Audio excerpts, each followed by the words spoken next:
So you're ready to shop for a home. You've chosen your realtor, you've chosen your lender. Now what? Stick around and we'll talk a little bit about the shopping process.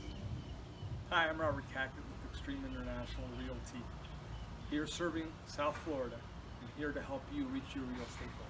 Once you've chosen the team you're going to work with, the second phase of the general home buying process is actually shopping for a home. This is sort of when you make your decisions about what it is exactly that you want. And we can say that the shopping process basically comes down to 3 simple steps, but are important steps. Because remember, this is where you actually get to dream and think about what you want and start working towards that goal that you set yourself up for. So the first thing that we have to do as we get ready for shopping is to establish the criteria. You do that both with your lender and with your realtor. First, you get pre-qualified with the lender.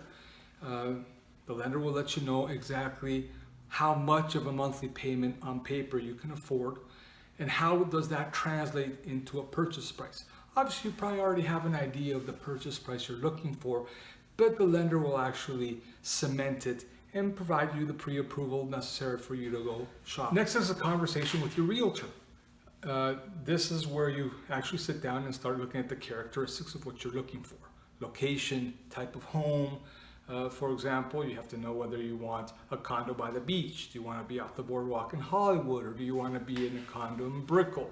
Or maybe you're looking for a 2-acre property in Southwest Ranches or in Plantation. Or maybe you want to buy a townhome in one of these lifestyle communities that have a ton of amenities. This is sort of where you put that to paper. You're deciding what exactly you want in terms of location, in terms of lifestyle, in terms of type of home that you want to purchase. You're also going to look at other things like schooling. Are you looking for a certain type of school, a certain grade of school, a certain closeness to your job, highways?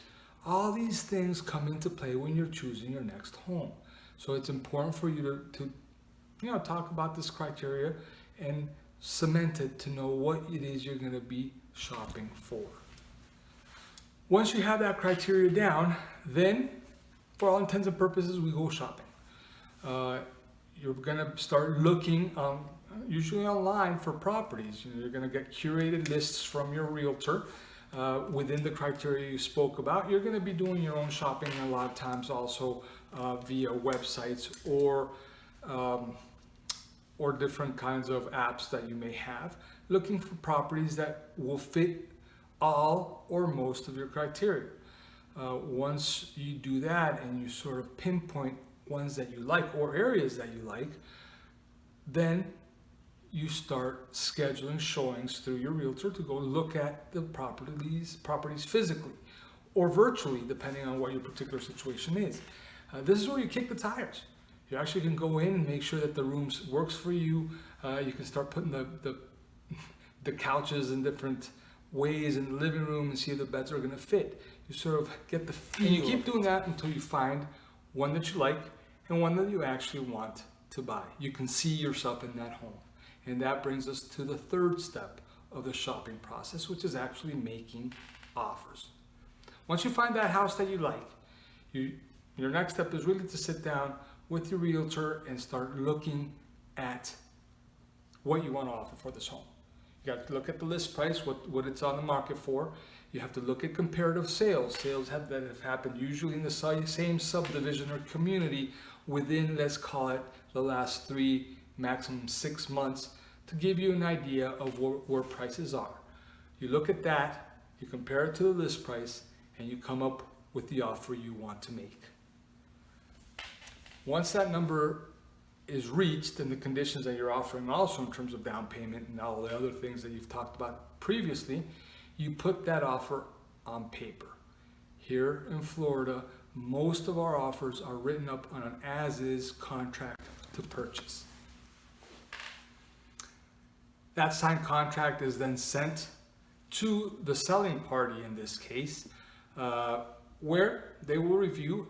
And in most cases, there will be a little bit of negotiating back and forth, maybe a little changing of conditions, or they're going to ask for a little bit of a higher price, but there'll be a little negotiating.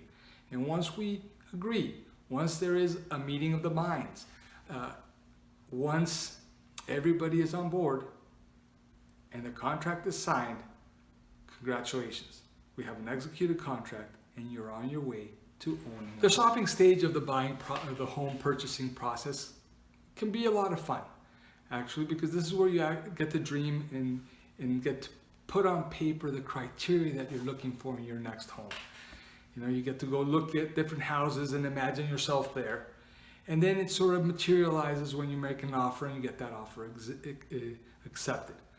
With an executed contract, you are well on your way to the home buying, to being a new home, which is an exciting time of life. But we're not home free yet. There's still one big step that we need to take, and that's closing, and we'll explore that in another video.